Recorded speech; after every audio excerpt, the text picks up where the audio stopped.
All right, guys, so in today's video, I'm going to be giving you guys my 10 best classes in Throne and Liberty for both PvP and PvE. Before we get started, I quickly want to say to like and subscribe because I'm getting really close to 100k subs. I would really appreciate that, and come follow me on Twitch. I'll be streaming a lot of Throne and Liberty. Now, let's go over the ground rules a little bit first. When it comes to the PvP ranking list or the best classes list, my personal subjective take, this is based off of large-scale PvP, not small-scale PvP, primarily because large-scale PvP is the, well, primary PvP content in Throne and Liberty. When it comes to the PvE, the ranking list is based off of the dungeons. I quickly want to mention that when it does come to the PvP, a lot of you guys are probably wondering, hey, is this viable? Is that viable? I don't see my class on the list. Well, chances are when it comes to large-scale PvP, yes, the class that you're wondering is viable. There is no such thing as a non-viable class, but there is such thing as a class that is not as effective or efficient as some other classes. For example, if I need a ranged damage dealer, I'm going to want a damage dealer that can deal a lot of damage. I would rather not replace him with like a hybrid damage dealer, hybrid skirmisher, hybrid heal, jack of all trades like class. Certainly not for a ranged damage dealing role when it comes to large scale PvP. That's not to say you can't play that jack of all trades role, but this is the reason why most players will tell you this class is better than this. The reality is all classes are viable. However, there are clearly some classes that outperform others, and we're going to be going over them in this video. Let's begin. From the time of this video, there are two weapon combinations or classes that top them all. Both happen to be tanks. The first being Sword, Greatsword. It's simple. Sword gives you access to defense. Greatsword gives you access to big damage. The defensives from Sword not only make you insanely tanky, but you can also self-sustain via heals by Q blocking at the right times, plus a couple of possible heal ability options. Sword also provides ninja decent damage and fantastic control in the form of hooks and knockbacks, allowing you to not only set up huge plays for your team, but you're also one of the best peelers in the game. On top of that, Greatsword will also give you even more CC in the form of stuns and knockdowns, as well as burst damage, allowing you to kill squishier DPS targets within just a few abilities as a tank. Greatsword is a weapon designed around less hits, but big home runs when you connect, and it synergizes perfectly with Sword. To add insult to injury, all of this can also be AoE, allowing you to CC and burst down even groups of people. Sword Wand, commonly referred to as Paladin, is the ultimate survival tank that will feel pretty much impossible to kill. Along with all the defensives the sword provides, Wand allows it to not only obviously heal himself, but also provide his party with support buffs. This tank can also be built to set up big AoE curse bombs, and with the right gear can have insane one-shot burst potential on top of the insane self-sustain and support it comes with. This, currently, all things considered, is arguably the most powerful overall class in the game. Don't expect to be able to constantly burst targets down non-stop, but you do have some sustained DPS with the occasional big nuke in reserve should you build for it. If you want to play a class where everyone will just run away from you unless they're with multiple people, this is it. There are really only two top choices when it comes to the best overall close range classes. The first, not in any particular order, is Greatsword Dagger. My personal main class on KR, Greatsword Dagger. If you're looking for a close range assassin or roguelike gameplay, this is it. It's kind of similar to Dark Runner if you've ever played Arcage. The general gameplay style will have you engage from range or stealth in efforts to CC lock your target and unload a huge burst rotation, executing your target in just 1 or 2 damage abilities. It's all about setup burst damage with Greatsword Dagger. Nearly all of your damage will come from just 2 abilities. This class can ramp up quite a bit at the end game with the right weapons. You'll go from a single target executor to being able to set up bombs and nuke groups of people for your party or yourself under the right circumstances. You will be the worst nightmare Grim Reaper for any DPS that is not running melee evasion or collision resistance. Generally speaking though, this is a class that really shines the smaller the scale and loses a lot of its impact the larger the fight. Crossbow Dagger is the other top DPS choice on the list and is also one of the most popular classes in the game. This class combination has always hung out at the top of the rankings across various forms of content, but be aware that this class also requires the highest APM, and I would say is the hardest class to play in the game.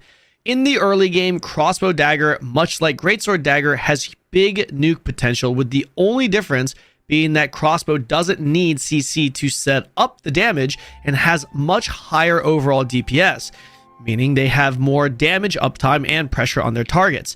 Think smaller hits, but a lot more hits, almost non-stop hits. At endgame, Expo Dagger changes a bit and becomes less bursty, but does continue to sustain high DPS. In fact, they have the highest damage per second in the game, across everything.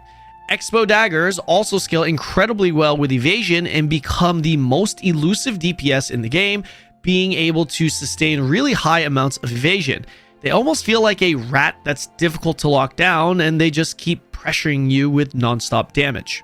Bow Staff is a top option if large-scale PvP is your thing. It's pretty simple. Both weapons offer big potential damage, and rather than taking a dagger to buff a single one, you trade the buff for the burst from both. Bow Staff is a full offense-only class that will have you burn down targets from range. This is a class that really shines in large scale, not only because of the damage in range, but also the AoE potential. Downside to this, though, is that it lacks in the defensive department and must be with a group to be fully utilized. Bow Dagger will be the class you always see at the top of the kill rankings simply because it's extremely good at finishing targets. This range damage dealer stacks all of its damage in its bow abilities and is not really stationary when dealing its damage. Dagger provides a kit with a lot of utility and defensives on top of the damage and crit synergy it comes with. Bows have high DPS uptime in PvP and will not only be bursting targets from long range behind the safety of your line or structures, but also providing huge AoE CCs for counter pushes, as well as massive potential coordinated AoE bursts. Staff Dagger is another top DPS choice that deals its damage at range. Originally, Staff was very much a caster, but now after the skill rework, you can expect to cast almost every single one of your abilities on the go instantly. Staff Dagger is a ranged magic damage dealer that has access to big single target bursts and AoE, while also having access to self buffs and utility built into the staff itself. On top of all of that, Dagger provides even more damage in survivability, making Staff Dagger a very powerful class that you could expect to see hang out at the top of the kill leaderboards. Post-skill rework, Wand Bow emerged as the top support class, outputting the highest amount of heals in the game. Traditionally, healers are squishy and are prone to assassins. In Throne, Wand Bow can be incredibly tanky to the point where they can be untouchable against melee executors and easily out-heal the damage from any DPS opponent.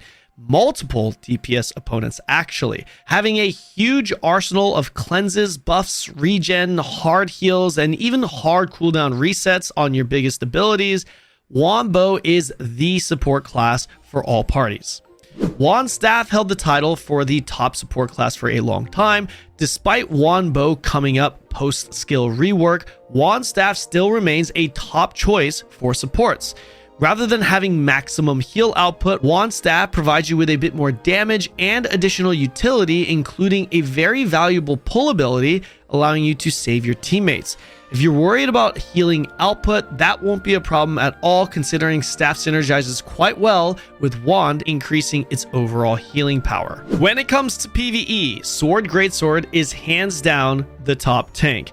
Greatsword can deal a good chunk of damage, giving it the highest overall DPS for a tank, but the bigger value is Greatsword's access to Blood Devotion, a massive damage buff for your entire party, increasing everyone's base weapon damage by 50. This, along with the damage output, makes Sword Greatsword, no question, the best overall PvE tank in the game. While Sword Greatsword is at the top, Sword Wand is a close second. The biggest thing that Sword Wand lacks is really not having access to Blood Devotion, but that is usually remedied by a possible Greatsword Dagger that would have access to one.